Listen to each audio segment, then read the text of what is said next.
ಅಕ್ಬರನ ರಜಪೂತ ನೀತಿ. ಬಲಶಾಲಿಯಾಗಿದ್ದ ರಜಪೂತರು ಮೊಘಲರ ಪ್ರಮುಖ ಶತ್ರುಗಳಾಗಿದ್ದರು. ರಜಪೂತರ ಧೈರ್ಯ, ಕೆಚ್ಚೆದೆ ಮತ್ತು ರಾಜನಿಷ್ಠೆಗಳು ಮೊಘಲ್ ಸಾಮ್ರಾಜ್ಯವನ್ನು ಬಲಪಡಿಸಲು ಅಗತ್ಯವೆಂದು ಅಕ್ಬರ್ ಅರಿತಿದ್ದನು.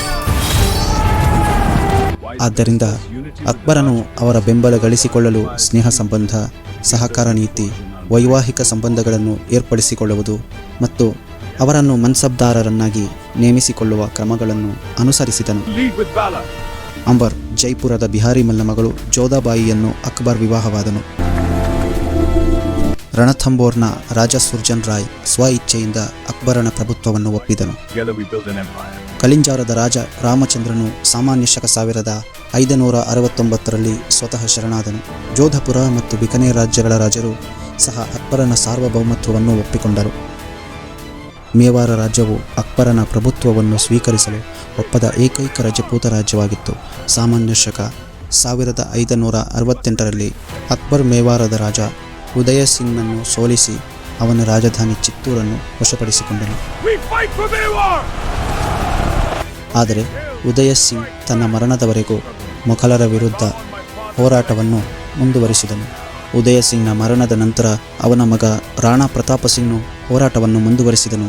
ಸಾಮಾನ್ಯ ಶಕ 1576ರಲ್ಲಿ ನಡೆದ ಹಳದಿ ಘಾಟ್ ಕದನವು ಮೊಘಲರು ಮತ್ತು ರಜಪೂತರ ನಡುವೆ ನಡೆದ ಅತ್ಯಂತ ಮಹತ್ವದ ಕದನವಾಗಿದೆ.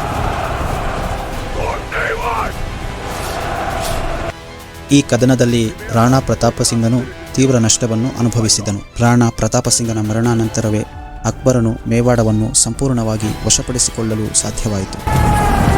ರಜಪೂತ ಅರಸರು ಆಂತರಿಕ ಸ್ವಾಯತ್ತತೆಯನ್ನು ಉಳಿಸಿಕೊಳ್ಳಲು ಅನುಮತಿ ನೀಡಲಾಯಿತು. ರಾಜ ತೋದರಮಲ್, ರಾಜ ಮಾನಸಿಂಗ್, ರಾಜ ಭಗವಾನ್ ದಾಸ್ ಮುಂತಾದವರು ಅಕ್ಬರನ ಪ್ರಮುಖ ರಜಪೂತ ದಂಡನಾಯಕರಾಗಿದ್ದರು.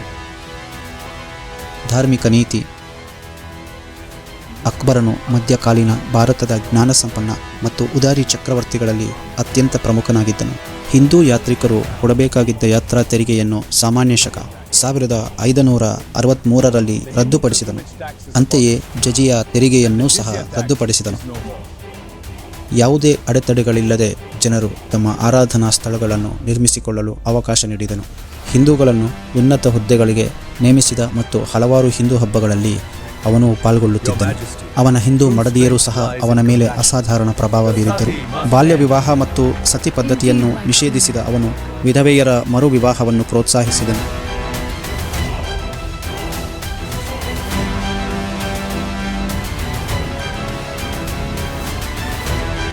ದೀನ್ ಇ ಇಲಾಹಿ. ಸಾಮಾನ್ಯ ಶಕ 1581 ತೌದೀದ್. ಈ ಇಲಾಹಿ ಅಥವಾ ದೈವಿಕ ಏಕದೇವತಾವಾದ ಎಂಬ ಹೊಸ ಧರ್ಮವನ್ನು ಅಕ್ಬರ್ ಸ್ಥಾಪಿಸಿದನು. ಇವನ ಹೊಸ ಧರ್ಮವು ಸರ್ವರಿಗೂ ಶಾಂತಿ ಎಂಬ ತತ್ವವನ್ನಾಧರಿಸಿತ್ತು. ವಿವಿಧ ಮತಗಳ ಜನರನ್ನು ಭಾತೃಭಾವನೆಯಿಂದ ಒಗ್ಗೂಡಿಸುವ ಪ್ರಯತ್ನ ಇದಾಗಿತ್ತು. ಅವನು ಸಾಮಾನ್ಯ ಶಕ 1582ರಲ್ಲಿ ಫತೇಪುರ್ ಸಿಕ್ರಿಯಲ್ಲಿ ಇಬಾದತ್ ಖಾನಾವನ್ನು ನಿರ್ಮಿಸಿದನು. ಹಿಂದೂ, ಬೌದ್ಧ, ಜೈನ, ಕ್ರೈಸ್ತ ಮತ್ತು ಇಸ್ಲಾಂ ಧರ್ಮಗಳ ಧಾರ್ಮಿಕ ನಾಯಕರು ಇಲ್ಲಿ ಸಭೆ ಸೇರಿ ಧಾರ್ಮಿಕ ಚರ್ಚೆ ಕೈಗೊಳ್ಳುತ್ತಿದ್ದರು. ಅಕ್ಬರನು ವಿವಿಧ ಧರ್ಮಗಳ ಸಾಮಾನ್ಯ ತತ್ವಗಳನ್ನು ಕ್ರೋಢೀಕರಿಸಿ ಹೊಸ ಧರ್ಮವನ್ನು ಸ್ಥಾಪಿಸಿದನು. ಈ ಧರ್ಮದ ಅನುಯಾಯಿಗಳು ಎಲ್ಲ ಧರ್ಮಗಳನ್ನು ಗೌರವಿಸಬೇಕಾಗಿತ್ತು, ಅಗ್ನಿಯನ್ನು ಪೂಜಿಸಬೇಕಾಗಿತ್ತು, ಇತರ ಧರ್ಮಗಳ ಜನರೊಂದಿಗೆ ಸೇರಿ ತಮ್ಮ ಹುಟ್ಟು ಹಬ್ಬವನ್ನು ಆಚರಿಸಿಕೊಳ್ಳಬೇಕಿತ್ತು ಮತ್ತು ವಯಸ್ಸಾದ ಸ್ತ್ರೀ ಅಥವಾ ಅಪ್ರಾಪ್ತ ಬಾಲಕಿಯರನ್ನು ವಿವಾಹವಾಗಬಾರದಿತ್ತು.